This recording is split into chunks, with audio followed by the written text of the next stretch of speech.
ప్రార్థన చేసుకుందాం. జీవాధిపతి నీ ఘనమైన పాదములకు వందనములు, మహోన్నతుడా నీ ఘనమైన పాదములకు వందనములు. నీ సహాయం మాకు దయచేయండి, నీ బలం చేత నన్ను మమ్మల్ని నింపండి ప్రభువా. నేను వట్టివాడను ఒప్పుకొనుచున్నాను, నేను పాపుల ప్రధానను పరిశుద్ధుల అల్పుడను. మీరు నన్ను ఒక్కసారి జ్ఞాపకం చేసుకొని నీ సన్నిధి నాకు మాకు మీరు దయచేయండి. లైకత విగ్రహమంత్ర శక్తులకు బలం మీరు పడగొట్టము. నీ సన్నిధి నాతో మాతో ఉంచి మమ్మల్ని నడిపించి మీరే దేవా తండ్రి మహిమ ఘనత పొందండి.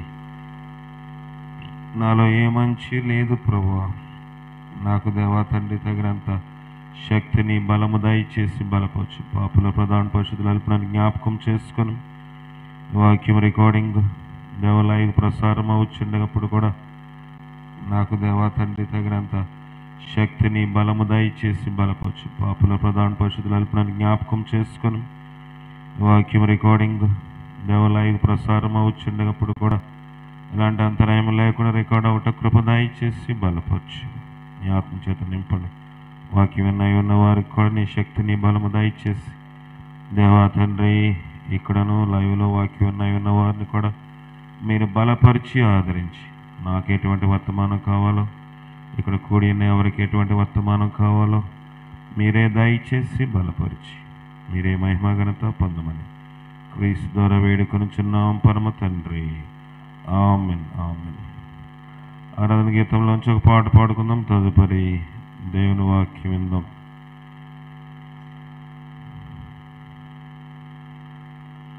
నా నోటన్ క్రొత్త పాట నా యేసు ఉంచెను. 31వ పాట పాడుకుందాం.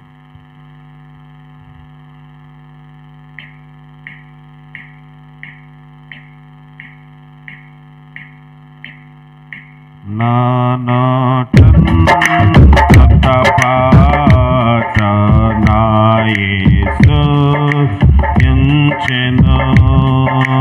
నా నోటన్ క్రొత్త పాట నా యేసు ఉంచెను. ఆనందించెదను ఆయననే పాడెదన్ జీవిత కాలమంతా హల్లెలూయా. ఆనందించెదను ఆయననే పాడెదన్ జీవిత కాలమంతా. నా నోటన్ క్రొత్త పాట నా యేసు ఉంచెను. పాపపు బురద నుండి లేవనెత్తెను, జీవ మార్గము నన్ను నిలువబెట్టెను. పాప బురద నుండి లేవనెత్తెను, జీవ మార్గం నన్ను నిలువబెట్టెను. ఆనందించెదను ఆయననే పాడెదను జీవిత కాలమంతా హల్లెలూయా. ఆనందించెదను ఆయననే పాడెదను జీవిత కాలమంతా. నా నోటన్ క్రొత్త పాట నా యేసు ఉంచెను. తల్లిదండ్రి బంధుమిత్ర దూరమాయెనే, నిందను భరించి ఆయన మహిమ చాటెదన్. తల్లి తండ్రి బంధుమిత్ర దూరమాయెనే, నిందను భరించి ఆయన మహిమ చాటెదన్. ఆనందించెదను ఆయననే పాడెదన్ జీవిత కాలమంతా హల్లెలూయా. ఆనందించెదను ఆయననే పాడెదన్ జీవిత కాలమంతా. నా నోటన్ క్రొత్త పాట నా యేసు ఉంచెను. ఇహలోక శ్రమలో నన్ను ఏమి చేయను, పరలోక జీవితమునే వాంఛించెదను.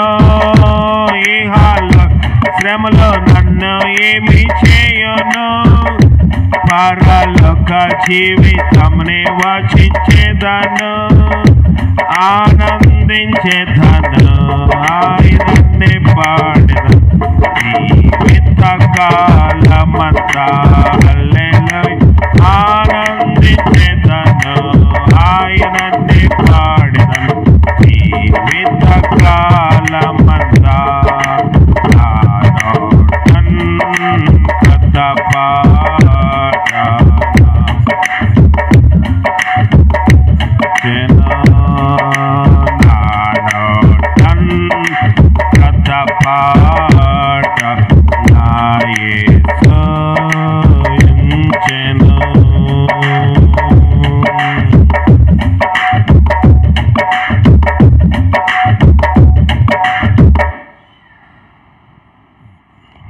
ప్రభువైన యేసుక్రీస్తు మీ అందరికీ వందనాలు. లైవ్లో వాక్యం ఉన్న వారికి కూడా ప్రత్యేకమైన వందనములు తెలియజేస్తూ ఉన్నాను. దేవుని వాక్యంలో నుంచి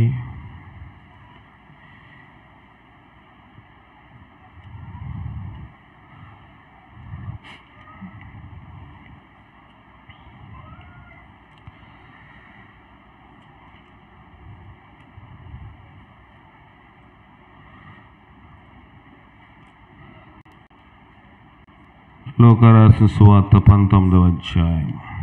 లూకా 19. లూకా రాసిన సువార్త 19వ అధ్యాయము.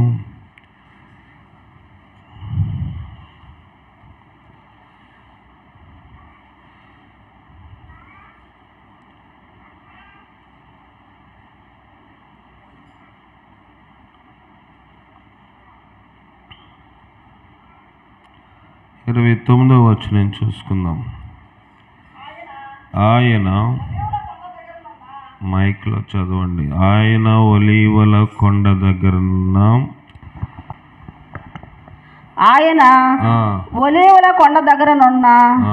బెత్పగే బేతనియా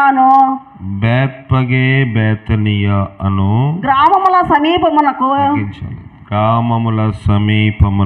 వచ్చినప్పుడు తన శిష్యులనిద్దరిని పిలిచి మీరు ఎదుటనున్న గ్రామమునకు వెళ్ళుడి, అందులో మీరు ప్రవేశింపగానే కట్టబడి ఉన్న ఒక గాడిద పిల్ల మీకు కనబడును. దాని మీద సరిపోతుందండి. దేవుడు ఒలీవల కొండ దగ్గరున్న బెత్పగే బేతనియా అను గ్రామముల సమీపములోనికి వచ్చాడు. గ్రామము సమీపించినప్పుడు సాధారణముగా మీ భాషలో ఏమంటారు కానీ మా భాష పొలిమేర అంటారా? పొలిమేర. కొంతమంది పొలిమేర అంటే సమాధులు. కానీ గ్రామము యొక్క ఎంట్రన్స్ను కూడా, ప్రవేశంను కూడా పొలిమేర అని కొన్ని ప్రాంతాలు అంటారు. ఒక్కొక్క దగ్గర ఒక్కొక్క విధానము. సాధారణంగా గ్రామము ప్రారంభంలో కొన్ని దిక్కున సమాధులు ఉంటాయి, కొన్ని దిక్కుల గ్రామము చివరిలో ఉంటాయి. అట్నుంచి వచ్చేటప్పుడు ఆ గ్రామమునకు అది మొదలు, ఇట్నుంచి వచ్చేటప్పుడు ఆ గ్రామమునకు అది ఆఖరు. ఏదేమైనప్పటికీ ప్రభు గ్రామ సమీపమునకు వచ్చాడు. అంటే గ్రామములోనికి ఇంకా ప్రవేశించలేదు. వచ్చినప్పుడు తన శిష్యుల్ని ఇద్దరిని పిలిచాడు. ఇంకా 10 మంది ఆయన చుట్టూ ఉన్నారు. ఇద్దరిని మాత్రమే పిలిచి, నేను ఎందుకు ఈ మాట చెప్తున్నానంటే, మనకి ఏదైనా పని అప్పచెప్తే అందరూ ఒక పని మీద ఉంటాం. కాయగూరల కూరగాయలు కొయ్యమంటే అందరూ ఒక గోంగూర కట్టుకుని కూర్చుంటారు కదా. పని అవ్వదు. 10 మంది ఉన్నా అదే టైం పడుతుంది, 20 మంది ఉన్నా అదే టైం పడుతుంది. కనుక ఒక పని ఒకరికి కేటాయించాలి. చాలా ప్రాముఖ్యమైనది. ఆదివారం అంతకుముందుసారి చెప్పాను కదా, గుణవంతురాలైన భార్య దొరుకుట అరుదు, అది ముత్యముల కంటే అమూల్యమైనది. అది పెందలకడ లేచి ఇంటి వారి కోసం భోజనము, పనికత్తుల కోసం బత్తెము, అంటే పని సిద్ధము చేయను. దీని అర్థము చాలా లోతు. పని సిద్ధము చేయడం అంటే సాధారణమైన విషయం కాదు. ఎవరు ఏ పని చేయాలో చీకటితోటే మనం డిస్ట్రిబ్యూట్ చేసుకుంటే పని సులువుగా అవుతుంది. కొన్నిసార్లు మనం దేనికైనా ఆలస్యం అవడానికి, మన డ్యూటీకి కానివ్వండి, వ్యవసాయం చేసేటప్పుడు కానివ్వండి, మనం బయట పనులు చేయవలసి వచ్చినప్పుడు కానివ్వండి, లేకపోతే మనము ఇంకేం పనులు ఉంటాయి, ప్రార్థనకు వచ్చేటప్పుడు కానీ ఆలస్యం అవడానికి పెందలకడ లెగకపోవడం మొదటిదైతే, రెండవది ఏ పని చెయ్యాలి. అప్పుడు లేచి ఉదయం ఏం కూర వండాలంటే అవుతుందా? రాత్రే మనం అనుకోవాలి. మా నాయన ఒక ఉదాహరణ చెప్పేవారు. ఒక పెళ్ళి, క్రైస్తవ వివాహంలోని ఆ పెండ్లి కొడుకు యొక్క షూట్ 3 అంగుళాలు పొడుగైపోయిందంట. ఎన్ని అంగుళాలు? 3 అంగుళాలు. అంటే ప్యాంటు వేసుకుంటే ప్యాంటు కింద నుంచి పాదం కిందకు వచ్చేస్తుంది. కనుక పెళ్లి కొడుకు అలాంటి షూట్లో నడవగలడా? నడవలేడు. కనుక వీళ్ళు ఏమనుకున్నారంటే టైలర్ దగ్గర తీసుకొచ్చారు. మరి టైలర్ ఎందుకు, దర్జీ వాడు, మిషన్ వాడు 3 అంగుళాలు పొడవు పెట్టాడో తెలియదు. కానీ వీళ్ళు ఏమనుకున్నారంటే బ్రిటిష్ వాళ్ళు, ఇతర దేశం వాళ్ళు కాబట్టి మనము స్వింగ్ చేసేయచ్చు, చేతికుట్లు హమ్మింగ్ చేసేయచ్చు అని అనుకుని పడుకున్నారు.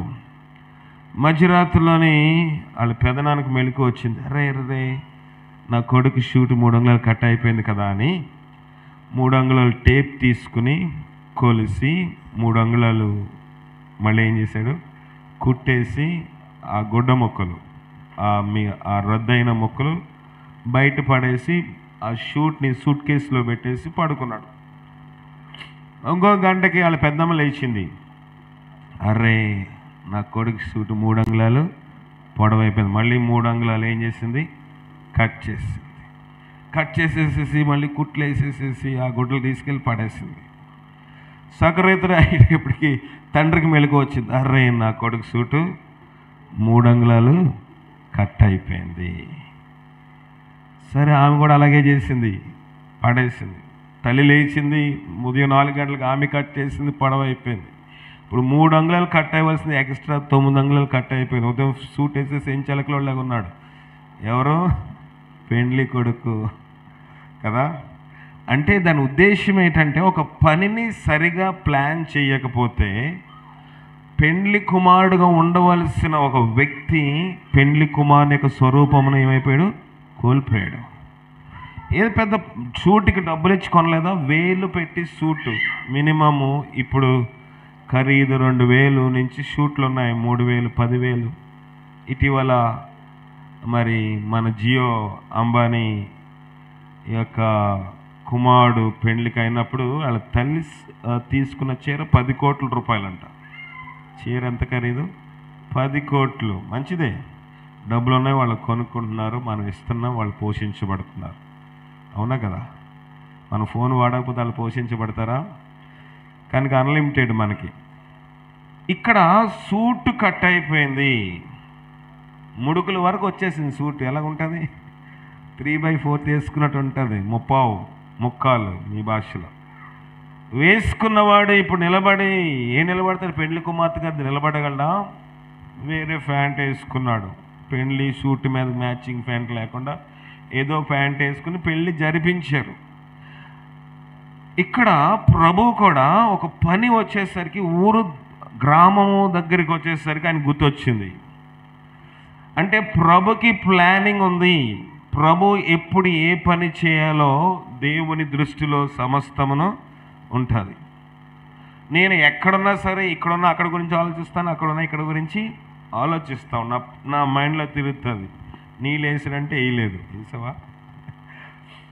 నేను అన్నీ గమనిస్తూ ఉంటాను. ఎందుకంటే నీళ్ళంటే మీకు అర్థమై ఉండదు. బ్యాటరీలో నీళ్ళు పోయకపోతే డౌన్ అయిపోద్ది, తర్వాత బ్యాటరీ పనిచేయదు, మళ్ళీ 10,000 దానికి ఖర్చు చేయాలి. ఆల్రెడీ దానికి కొని 5 రోజులు అయింది. కానీ ఎందుకు చెప్తున్నానంటే, ప్రతి పనిలో మనం సంఘంలోనే కాదు, ఇంట్లో కూడా పని చేయవలసి వచ్చినప్పుడు ఎవరు ఏ పని చేయాలో అది మనము కేటాయించాలి. పరమానంద శిష్యులాగా ఉండకూడదు. పరమానంద శిష్యుల గురించి అందరికీ తెలుసు. ఆయన పరమానందం అన్నాడంట శిష్యుల్ని పిలిచి, అయ్యా అక్కడ అంగడి షాప్ దగ్గరికి వెళ్ళి, దుకాణం దగ్గరికి వెళ్ళి సూది పట్టరా అని చెప్తే, ఎవడో ఒకడు వెళ్ళొచ్చు కదా. వాళ్ళు ఏం చేశారు, శిష్యులందరూ వెళ్ళారు, 10 మంది వెళ్ళి సూది తేవాలి. ఎలా తేవాలి? నేను నన్ను చెప్పాడా, నాకు చెప్పలేదు, నీకు చెప్పాడు, నీకు చెప్పలేదు, అందరూ పట్టుకెళ్ళాలి. మరి ఎలా పట్టుకెళ్ళాలి? పెద్ద దూరం తీసుకొచ్చారు మ్రాను, దాని మధ్యలో సూదిని గుచ్చారు, గుచ్చి మళ్ళీ పడిపోకుండా కట్టారు. అందరూ మోసుకొని వచ్చేసారు ఎవరికి వచ్చేసి దించుతున్నారు. ఏంటయ్యా సూది తెమ్మని. మరి ఇదేందుకు తెచ్చారంటే, అయ్యా సూదేనండి తెచ్చాము. ఏదయ్యా సూది ఏది అంటే, ఇక్కడ గుచ్చామండి. గుచ్చేవాడు తెమ్మన్నాడు రా సార్, మీరు ఎవరికి సరిగా చెప్పలేదు. ఎవరు తేవాలో తెలియక అందరూ దాన్ని గుచ్చి అందరూ మోసుకొచ్చాము. కనుక పనిని సాగ్రిగేట్ చేయడంలో, పనిని ఎవరు ఏ పని చేయాలో ఇంట్లో కానివ్వండి, సంఘంలో కానివ్వండి, మనకు ఒక ఆలోచన ఉండాలి. లేకపోతే కన్ఫ్యూజన్ అంటే కలవరము స్టార్ట్ అవుతుంది. ఇక్కడ ప్రభువు కూడా 2 శిష్యులను పంపించాడు. మీరు వెళ్ళి తీసుకురండి అంటే అందరూ వెళ్ళిపోయేవాళ్ళేమో, పరమానంద శిష్యులే, యేసుప్రభు శిష్యులు కూడా. కనుక ప్రభు 2 మాత్రమే పిలిచి, మీరు ఎదుటిన గ్రామమునకు వెళ్ళండి, అందులో మీరు ప్రవేశించగానే కట్టబడిన ఒక గాడిద పిల్ల మీకు కనబడుతుంది. మొదట ఏం చూస్తారో, కట్టబడిన గాడిద పిల్ల కనబడుతుంది. అన్ని మీద ఎవరు ఏ మనుషుడు కూర్చోలేదు. దాన్ని విప్పి తోలుకుని రండి. 3వది. 4వది, ఎవరైనాను మీరు ఎందుకు దాన్ని విప్పుచున్నారని మిమ్మల్ని అడిగిన ఎడల ప్రభువునకు కావాల్సిందని చెప్పండి. 5 చెప్పాడు ప్రభువారు. మొదట ఏమన్నాడు, గ్రామమునకు వెళ్ళండి, అక్కడ కట్టబడిన గాడిద ఉంటుంది. 2, దాని మీద ఏ మనుష్యుడు కూర్చోలేదు. 3, దాన్ని విప్పి నా ఎదుగు తోలుకున్నాడు. 4, నీవెందుకు విప్పుచున్నారని అడిగితే దాని సమాధానం ప్రభునకు. దాదాపుగా 6 అంశాలు ఉన్నాయి ఆ మాటలో. ప్రభు అంత క్లారిటీగా ఎందుకు చెప్పాడు? మనోళ్ళు కొన్నిసార్లు నేను చెప్తా ఉంటాను ఫోన్లో, నాకు తెలుసు అంటారు. ఆడికి వెళ్ళిన తర్వాత మళ్ళీ ఏంటి అని ఫోన్ చేస్తాడు జోసెఫ్ నాకు. అంటే తెలుసు అనుకుంటారు, మిగతా చెప్పే అంతవరకు కూడా ఓపిక ఉండదు. తెలుసు కదా, ఏం తెమ్మన్నారు, బాటిల్ తెమ్మన్నారు. ఏ బాటిల్? అది నూనె బాటిలా, నీళ్ళు తాగే బాటిలా? ఏ బాటిల్ అవసరం లేదు. బాటిల్ అంటే ఆయన మంచిలు తాగుతాడు కాబట్టి మంచిలు బాటిలే వాళ్ళ ఉద్దేశంలో. అందుకే ప్రభు కూడా శిష్యులు 2 పిలిచి 6 చెప్పాడు, మీరు ఎదుటి గ్రామానికి వెళ్ళండి. ప్రభు చాలా క్లియర్గా, చాలా తేటతెల్లంగా మాట్లాడుతున్న అంశం ఇది. ఎందుకంటే సమయం లేదు. దాంట్లో ఏ ఒక్క అంశం వినకపోతే వాళ్ళు వెనక్కి ఒట్టి చేతులతో వచ్చేస్తారు. దాని విప్పు వీళ్ళ ఎదుటిన గ్రామంకి వెళ్ళగానే కట్టబడిన గాడిద కనబడింది. బాగానే ఉంది, ఇదే ప్రభు అని అడ్రస్ తెలుసుకున్నారు. 2వది, దీని మీద ఎవడైనా ఎప్పుడైనా కూర్చున్నారు అడిగితే ఎవడ కూర్చోలేని చెప్పేస్తారు. విప్పి తీసుకుని వచ్చినప్పుడు ఎవడరా మిమ్మల్ని తెమ్మన్నాడు అంటే, ఎవరు బాబు మీద బాబు క్షమించండి అని చెప్పి దండం పెట్టి వచ్చేస్తారు. కానీ ప్రభు అక్కడ ఆఖరిగా ఇచ్చిన సమాధానం ఏంటంటే, ఇది ప్రభువునకు కావలసిందని చెప్పాలి. ఆ సమాధానం చాలా ప్రాముఖ్యము. వెళ్ళడము ప్రయాసే, ఎదుటిన గ్రామం, ఈ గ్రామం నుంచి ఎదుటి గ్రామంకి వెళ్ళడం ప్రయాసే. 2వది, దాని మీద ఏ మనుషులు కూర్చోదు ఎలాగ తెలుస్తుంది? తెలుస్తుందా తెలీదా? తెలియడానికి 2 కారణాలు ఉన్నాయి, చెప్తాను నేను. గాడిద మీద ఏ మనుషుడైనా కూర్చున్నాడో లేదు తెలియడానికి మొదటి కారణం ఏంటంటే, దాని భుజం మీద కొంత రాపిడయి ఉంటుంది. మామూలు వెంట్రికలు ఉన్నట్లు ఉండవు, కొంత రాపిడయి మొద్దుబారుతుంది. నేను పని చేయలేదనుకోండి, నా చేతులు చాలా సున్నితంగా ఉంటాయి. పని చేసే వాళ్ళ చేతులకు వెళ్ళి కర్ర చాలా షేక్ హ్యాండ్ ఇవ్వండి, మొరటగా ఉంటాయా? ఉంటాయి. 2వది ఏంటంటే, గాడిద మీద ఎవడైనా స్వారీ చేస్తూ ఉంటే దాని మీద కొన్ని గుడ్డలేసి ఉంచుతారు, అత్తమాటికి తీరు. మనము బెడ్షీట్ వేస్తాం, దేని మీద? బెడ్షీట్ దేని మీద వేస్తాం? మంచం మీద వేస్తాం. అత్తమాటికి తీసేస్తామా? ఉతికినప్పుడు తీస్తాం. ఉది మీద దులిపేస్తాం, మనం పడుకొని లేవగానే మళ్ళీ మంచం మీద బెడ్షీట్ అలాగే ఉంటుంది. అంటే దీని మీద ఎవరో పడుకుంటున్నారని. చాలా కాలం నుంచి ఒక మంచం వాడకపోతే దాన్ని వాల్చి గోడకు ఆంచి పెడతాము, లేకపోతే డబుల్ కాట్ పెద్ద పెద్ద మంచాలు అయితే దాని మీద బెడ్షీట్ తొలగించేస్తారు, అంతేనా? వాడకపోతే. ఇవి సూచనలు, ఇవి మనకు తెలుసుకోవడానికి కొన్ని అర్థాలు. ఇక్కడ వీళ్ళు ఎలాగ తెలుసుకున్నారో మొత్తానికి తెలుసుకున్నారు. దాని మీద ఏ మనుషుడు ఎప్పుడు కూర్చోలేదు. ఇప్పుడు దాన్ని విప్పుతున్నారు. ఇంకొక గ్రంథంలో కట్టబడిన గాడిదయు దాన్ని పిల్ల ఉంటుందని చెప్పాడు. రెండిట్లు తీసుకురమ్మన్నాడు. ఇప్పుడు రెండిట్లకి కూడా ప్రాముఖ్యమైనవి. ఎందుకంటే గాడిద పిల్ల గాడిద లేకుండా వస్తుందా? రాదు. కనుక ప్రభువునకు కావాల్సిన గాడిద కాదు, గాడిద పిల్ల. ఇక్కడ ఈ గ్రంథంలో అది రాయబడలేదు, కానీ దీంట్లో ఉన్న అంశములు వేరే గ్రంథంలో లేదు. లూకా రాసిన అంశాలు వేరే గ్రంథంలో లేవు కనుక ఈ గ్రంథ భాగం నుంచి మీతో మాట్లాడుతూ ఉన్నాను. ఇక్కడ గాడిద పిల్ల ఎందుకు అవసరం అంటే ప్రభు గాడిద పిల్లను విడుదల చేయాలనుకుంటున్నాడు. కనుక గాడిద పిల్ల రావాలి అంటే గాడిద కూడా రావాలి. చిన్న వయసులోని మనము కూడా మన ఒంటరిగా తల్లి ఎక్కడికైనా తండ్రి లేకుండా కుమారుడు కుమార్తె ప్రయాణం చేస్తుంది, కానీ సన్యపానము తల్లిపాలు తాగి ఏ బిడ్డ కూడా తల్లి లేకుండా ప్రయాణము చేయదు. కనుక ఆ రీతిగానే ఒక పశువు కూడా అంతే. పశువులను, గేదెలను, బర్రెలను, ఆవులను చేల్లోనికి, కైలోనికి, తోటలోనికి తోలుకుని వెళ్ళినప్పుడు పాలు తాగే కొన్నిసార్లు దాన్ని కూడా వెనక్కి తీసుకెళ్తారు, లేకపోతే ఇంటి దగ్గరే ఉంటుంది. ఇంటి దగ్గర ఉన్నప్పుడు దాన్ని ఎక్కడికన్నా కదిలించే ప్రయత్నం చేసి అది కదలదు, చాలా మొంకుబట్టు పడుతుంది. ఏది? గేదె పిల్ల కానివ్వండి, ఆవు పిల్ల కానివ్వండి, దూడ వెనక్కి మొండిగా ఉంటుంది. ఎందుకంటే మనకు అర్థమవుతుంది, దాన్ని కొట్టి ఏదో మందు వేయాలనుకుంటాం మనం. తల్లి లేదు కనుక నీళ్ళన్నా పట్టించాలనుకుంటాం. తల్లి మేత మేయడానికి వెళ్ళింది కానీ ఏదో తినిపించాలనుకుంటే అది మంకుగా ఉంటుంది, ఎందుకంటే తల్లి ప్రక్కన లేదు కాబట్టి. ఇది సైన్స్. మనం కూడా అలాగే చేస్తాం. చిన్న బిడ్డలకు కూడా తల్లి లేకపోతే పాలు తాగరు. తల్లి లేకపోతే వాళ్ళు అల్లరి చేస్తూ ఉంటారు, పేచీ పెడతా ఉంటారు. తల్లి కనబడగానే వాళ్ళు ఏమవుతారు? ఆ యొక్క అనుభూతిని వాళ్ళు పొందుతూ ఉంటారు. కనుక గాడిద పిల్లను తోలుకుని రమ్మనడం, దాని మీద ఏ మనుషుడు ఎన్నడను కూర్చొనలేదు. ఇంతవరకు బాగానే ఉంది. దాన్ని విప్పుతూ ఉన్నారు. గాడిదని విప్పాలి, గాడిద పిల్లను కూడా విప్పాలి. విప్పేటప్పుడు సాధారణంగా మనకి ఉండే మీకు అనేకసార్లు చెప్పాను, మనకు ఉండే ఒక డౌట్ ఏంటంటే గాడిద పిల్లను విప్పేటప్పుడు కొంచెం ప్రమాదకరం. గేదె పిల్లలు లేకపోతే ఆవు పిల్ల, ఏ పిల్ల అయినా పర్లేదు, కానీ గాడిదకి ఏంటంటే దాని వెనక తట్టు నుంచి విప్పితే గాడిద ఏం చేస్తుంది? తనుతుంది. దానికి ఉండే స్వభావం. ఇప్పుడు గాడిద పిల్లను విప్పినప్పుడు వెనక్కి ఎందుకు వెళ్ళాలని మీరు అడగవచ్చు. ఏ చిన్న వాటిని కూడా మెడకి కట్టరు, తాడు దేనికి కడతారు? కాలికి కడతారు. ఎదరి కాలికి కట్టరు, ఏ కాలికి కడతారు? వెనకాల కాలికి కడతారు.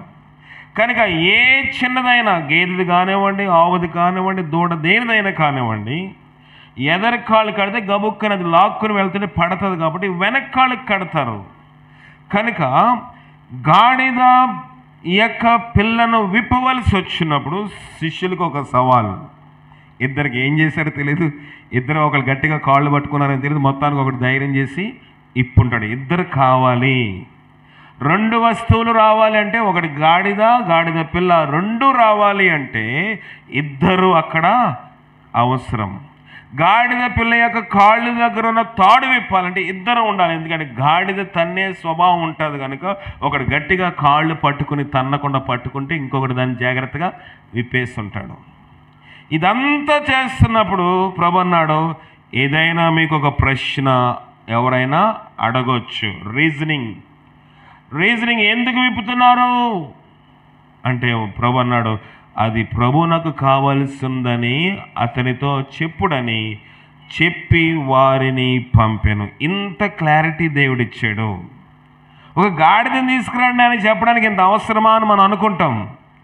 అది చెప్పకపోతే తిరిగి వాళ్ళ ఒట్టి చేతులతో వచ్చే అవకాశం 100% ఉంది. ఎందుకంటే శిష్యులు, ప్రభా నువ్వే చెప్పే కదా వాక్ వివాదం పెట్టుకోదని మేము మాట్లాడలేదు, వద్దన్నారు, వచ్చేసాం ప్రభా, మళ్ళీ వెళ్ళమంటే వెళ్తాం. ఇంతే శిష్యుల యొక్క సమాధానం. కనుక ఇద్దరు వెళ్ళారు, వచ్చేసారు. వచ్చేసిన తర్వాత 32 వచనం, పంపబడిన వారు వెళ్ళి మైకివ్వండి ఆమె అతనితో చదవమ్మా. పంపబడిన వారు వెళ్ళి ఆయన తనతో చెప్పినట్లే కనుగొని ఆ గాడిద పిల్లను విప్పుచుండగా దాని యజమానులు మీరు గాడిద పిల్లను ఎందుకు విప్పుచున్నారని వారిని అడిగిరి. పంపబడిన వారు వెళ్ళి ఆయన తనతో చెప్పినట్లే కనుగొన్నారా లేదా? ఆ లక్షణాలన్నీ గాడిద దగ్గర ఉన్నాయి. రెండవదిగా, ఆ గాడిద పిల్లను విప్పుచుండగా దాని యజమానులు మీరు ఎందుకు గాడిద పిల్లను ఎందుకు విప్పుచున్నారు? ప్రభు చెప్పినట్లే వాళ్ళు అడిగారు. వెంటనే వీళ్ళ దగ్గర సమాధానం ఉందా లేదా? ఏం చెప్పాలరా సీమోను, ఏం చెప్పాలరా పేతురు, ఆంద్రియా, ఎవరు వెళ్ళారో తెలియదు కానీ అందుకు వారు ఇది ప్రభునకు కావలసింది ఒకటే సమాధానం, ఇది ప్రభునకు. వెంటనే సమాధానము కూడా ఏం చెప్పాలో ప్రభు చెప్పి పంపించాడు. కనుక ఏదైనా చెప్పినప్పుడు మనం జాగ్రత్తగా వినాలి. అప్పుడు శోధనలో ప్రవేశించగా మెళుకుగలిగే ఆన్సర్ చెప్పగలం. సైతానికి కానివ్వండి, ఎవరికైనా కానివ్వండి. కనుక మనలో ఏంటంటే ఇదే కదా మాకు తెలుసండి, మీరు ప్రతిదీ మళ్ళీ అంత మీకు పట్టింపు ఎక్కువ, చేదస్తం ఎక్కువ, మాకు తెలియదా, మేము ఎంతకాలం చేయలేదా, ఆ చర్చలో చేస్తాం కదా, ఇక్కడ మాకు తెలియదు ఏంటి అంటారు కదా. మనము చెప్పేది ఏంటంటే అక్కడ ఇక్కడ చేసామని కదా. ఏదైనా ఒక విషయం చెప్పినప్పుడు ఇది పర్టికులర్గా చెప్తే అర్థమవుతుంది, పని సులభతరంగా అవుతుంది. మనం ఏదో ఒకరు సాధించాలనో వాళ్ళకి తెలియదనో చెప్పడం కాదు. ఏ శిష్యులు గాడి తిప్పుకొని తిండ్రా బాబు, కొంచెం ఎక్సర్సైజ్ చేయండి, కొంచెం ప్రాక్టీస్ చేయండి, ఎలా తేవాలో నేను అత్తమాటికి మీతో ఉంటానా, నేను వెళ్ళిపోయినప్పుడు మీకు ఏదైనా అవసరమైతే మీకు ఎవరు తెస్తారు, కనుక మీరే తెచ్చుకోవాలి, కనుక మీరు ఇప్పటి నుంచే కొంత తర్బీదు అవ్వడని ప్రభు చెప్పొచ్చు. కానీ అక్కడ సమయము దుర్వినియోగము అవుతుంది. సమయము పోనీయక ఏం చేయాలంటే దాన్ని సద్వినియోగం చేసుకోవాలి. చూడండి, పని ఎంత త్వరగా అయిపోతుంది, ఇంక మళ్ళీ అక్కడ గ్యాప్ ఏమి లేదు. మళ్ళీ శిష్యులు వెళ్ళారు, అటు తిరిగారు, ఇటు తిరిగారు, అక్కడ కనుగోలేకపోయారు, ఇంకొక దగ్గరికి వెళ్ళారు, అక్కడ లేదు, అక్కడ ఉంది కానీ వేరే గాడిద ఉంది, అక్కడ ఉన్నది కానీ విప్పుతుంటే వాళ్ళు అడిగితే వెనక్కి వచ్చేసరికి ఏమీ లేకుండా పని వెళ్ళిన పని సులభతరంగా అవుతూ ఉంది. తర్వాత 34 వచనము 35, తరువాత వారు దాన్ని తోలుకొని వచ్చి ఆ గాడిద పిల్ల మీద తమ బట్టలు వేసి యేసును దాని మీద ఎక్కించి ఆయన వెళ్ళుచుండగా తమ బట్టలు దారి పొడుగున పరిచిరి. సరిపోతుంది. కనుక ప్రభు గ్రామము సమీపించినప్పుడు ఆయనకు ఒక అంశం గుర్తొచ్చింది. దాని ఏంటంటే కట్టబడి ఉన్న ఒక గాడిద పిల్లను విప్పాలి. కనుక కీర్తనకారుడు 116:16 ఒక మాట అంటున్నాడు, చదువుదాం. కీర్తనలు 116వ అధ్యాయం 16వ వచనము. కీర్తనలు 116:16 చదవండి. యెహోవా, నేను నిజముగా నీ సేవకుడను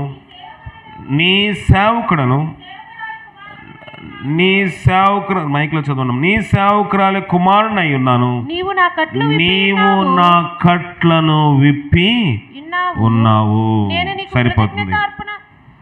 యెహోవా, నేను నిజముగా నీ సేవకుడను, నీ సేవకురాలి కుమారునై ఉన్నాను, నీవు నా కట్లను విప్పి ఉన్నావు.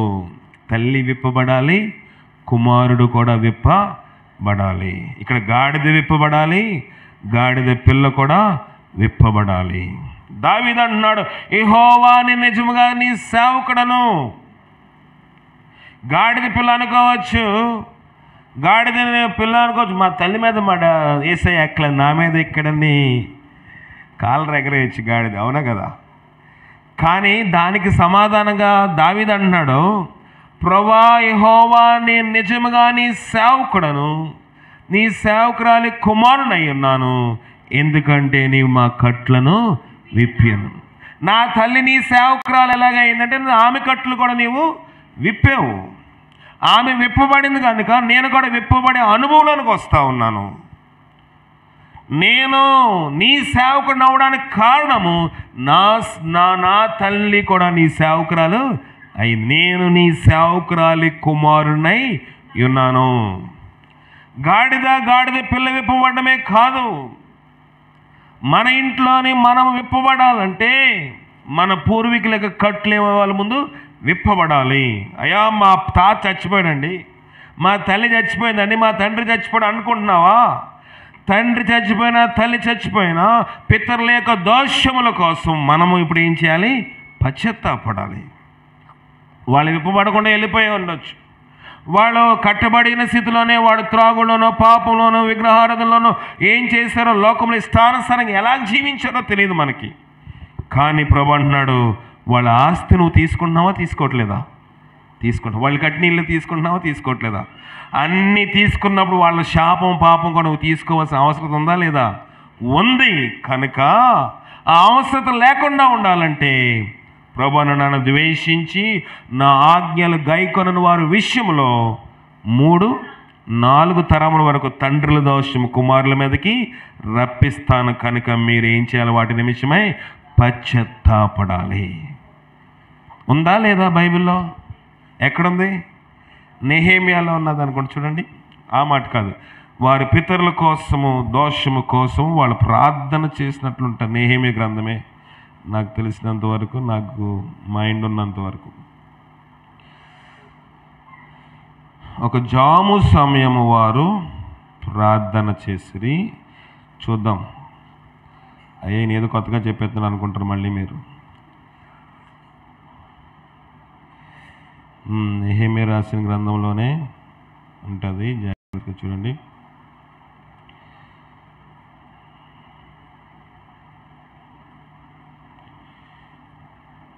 ఉందా?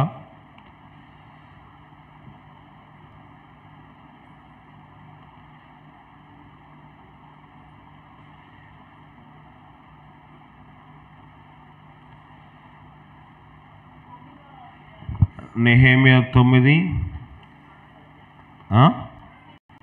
చదవండి. నెహెమ్యా 9 చదవండి. ఈ నెల 24వ దినమందు ఇశ్రాయేలు ఉపవాసం ఉండి గోనె బట్టలు కట్టుకొని తల మీద ధూళి పోసుకొని ఇశ్రాయేలీల అన్ని జనుల అందరిలో నుండి ప్రత్యేకింపబడిన వారై నిలువబడి తమ పాపములు తమ పితరుల పాపములను ఒప్పుకొనిరి. మరియు వారు ఒక జాము సేపు ఉన్న చోటనే నిలువబడి తమ దేవుడైన యెహోవా ధర్మశాస్త్రమును చదువుచూ వచ్చిరి. ఒక జాము సేపు తమ పాపములను ఒప్పుకొని దేవుడైన యెహోవాకు నమస్కారము చేయొచ్చు. చూసారా? పితరుల పాపములు వీళ్ళు ఒప్పుకున్నారా లేదా? ఒప్పుకున్నారు. ఎంత సమయం అంట? జాము అంటే 3 గంటలు ప్రార్థన చేశారు. 3 గంటల వాక్యం విన్నారంట. ఒక జాము సేపు ధర్మశాస్త్రం చదవడం అంటే వాక్యము వాళ్ళు ధ్యానం చేశారు. 3 గంటల సేపు ప్రార్థన చేశారు. దేనికోసము? ప్రభువా నాకు దీవెన దయచేయి, నాకు ఆశీర్వాదం కాదు. వాళ్ళ పితరుల పాపముల కోసం పశ్చాత్తాపం 3 గంటలు. వాళ్ళు అన్ని జనులోంచి ప్రత్యేకించబడి ఇశ్రాయేలీయులందరూ ప్రార్థన చేయాలి. కనుక దావీదు అంటున్నాడు, యెహోవాని నిజంగా సేవకుడు ఎలాగయ్యానంటే, దావీదు తల్లి బ్రతికింది కాబట్టి, దావీదు తల్లి భక్తిలో బ్రతికింది యెషయా యొక్క భార్య. కనుక మన పితరులు లేరులేండి, మా పితరులు ఎలా పోయారో మాకు తెలియదంటే అవ్వదు. వాళ్ళ ఆస్తి తీసుకున్నావా, వాళ్ళ డబ్బు తీసుకున్నావా, వాళ్ళ ఇంటి పేరు తీసుకున్నావా, మీ తండ్రి పేరుని తీసుకున్నావా, ఖచ్చితంగా ఆ శిక్ష ప్రతి ఒక్కరు ఏం చేయాలి? అనుభవించక తప్పదు. కనుక ఇశ్రాయేలు ఏం చేశారంటే, ప్రభా శిక్ష మా మీదకి రానివద్దని చెప్పి వాళ్ళ పితరుల పాపలు వీళ్ళే ఒప్పుకున్నారు దేవుని దగ్గర. వాళ్ళ పితరుల పాపం కోసం పశ్చాత్తాపడ్డారు. మనం చేయవలసి చాలాసార్లు మన ఆశీర్వాదం రాకపోవడానికి కారణం ఏంటంటే, మన పితరులు తప్పు చేశారని తెలుసు కానీ వాళ్ళు మనం పూజిస్తూ ఉంటాం కదా.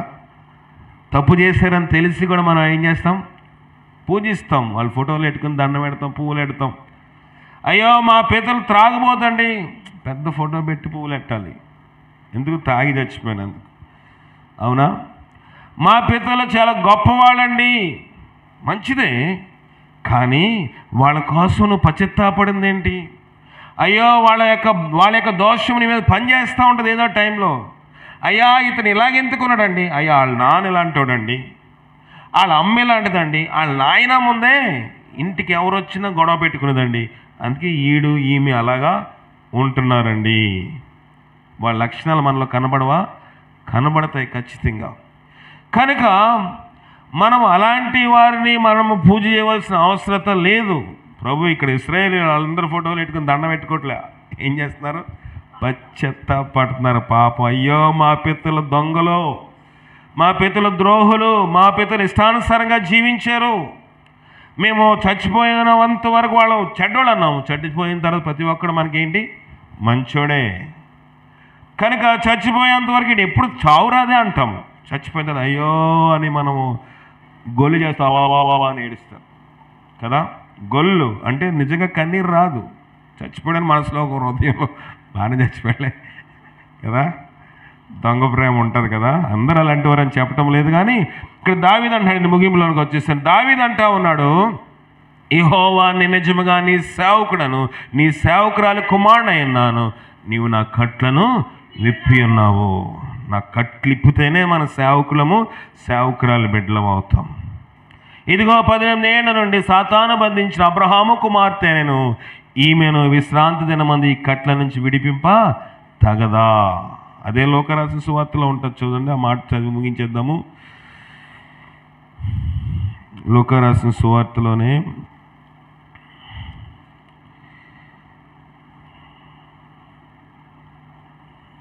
13వ అధ్యాయము 11 నుంచి చదవండి.